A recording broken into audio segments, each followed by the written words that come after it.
Suallara düzgün cavab tapmaq üçün ilk növbədə bundan öncəki paylaşdığım dərsi izləyin, daha sonra suallara cavab tapaq.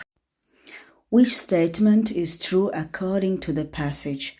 Mətnə görə hansı fikir doğrudur? Biz o fikri axtarıb tapmalıyıq ki, o fikir mətndə qeyd olunmuşdur. A variantında, Damal is a modern type of dance in India.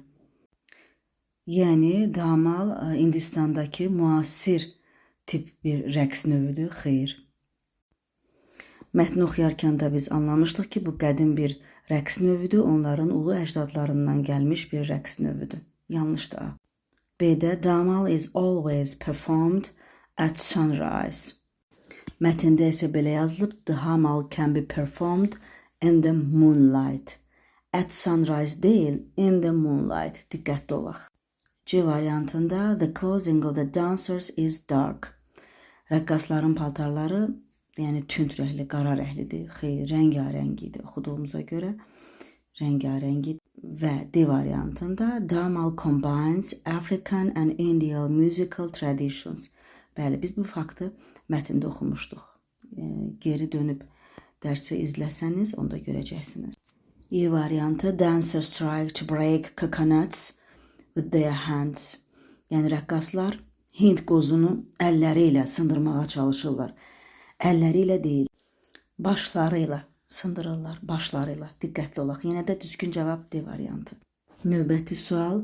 Choose the correct answer to the question according to the passage. Yenə mətnə görə sualın doğru cavabını tapmalıyıq. Yanlış yox, doğru. Buna fikir verək. Sual isə belədir. What do the farmers do when their crop is ready?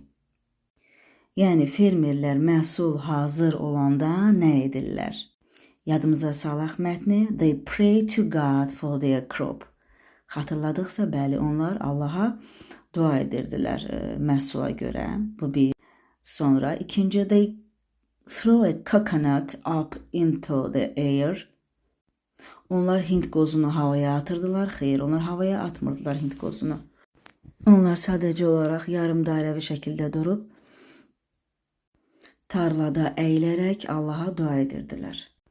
They burn peacock feathers on fire. Belə bir məlumat heç yoxdur.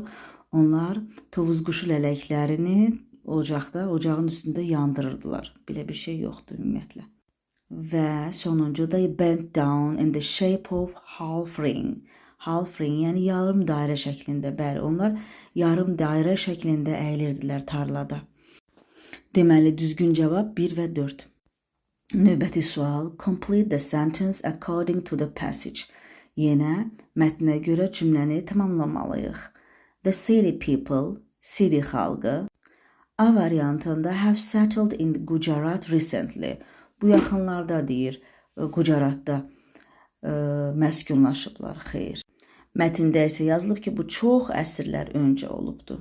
Bu yaxınlarda deyil. B variantında have kept some African traditions. Bəli, onlar bir neçə Afrika adət-ənənələrini saxlamışdılar. Ümumiyyətlə, Afrika ilə Hindistan adət-ənənələrinin sintezi var idi. C variantına baxaq. Perform Damal after bad hunting. Tam da əksi.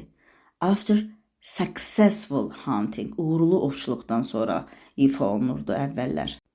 D variantı rejected following Indian customs. Yəni, Hindistan adət-ənənələrini qəbul eləmirdilər, inkar edirdilər, rədd edirdilər. Xeyr, onlar da mix idi, bayaq qeyd etdiyim kimi. E variantı refuse speaking the Indian language. Belə bir məlumat ümumiyyətlə yoxdur. Hindistan dilində danışmaqdan deyir, imtina edirdilər, yalandır. Düzgün cavab B variantı. The passage is mainly about. Hekayə əsasən nə haqqındadır? The dancers' costumes at the festival.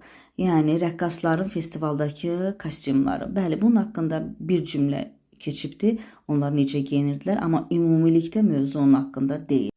B variantı, specific features of African music.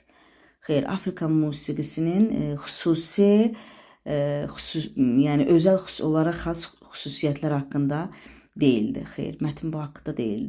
C-də isə the traditional dance of the Seri people. Bəli, Seri xalqının ənənəvi rəqsi olan dağmal haqqında idi mətn.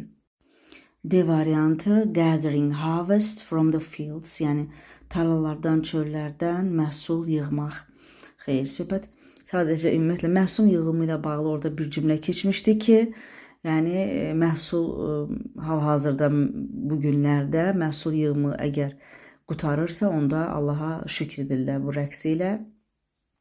Yəni orada bir cümlə bu haqda keçmişdi. Amma ümumilikdə mövzu bu deyil. Hunting wild animals in Gujarat. Yəni Gujaratda vəhşi heyvanların ovlanması ilə bağlı. Xeyr, mətn bu haqda deyil. Özünüz oxuyub tərcümə eləsəz buna bir daha əmin olacaqsınız. Bu bənd sadəcə olaraq sizi çaşdırmaq üçün qoyulub. Diqqətli olaq, çaşmayaq və düzgün cavabları izləyək. Mətnlə bağlı növbəti sualların izahı və cavabı bundan sonraki dərsdə olacaq. İzləmədə qalın.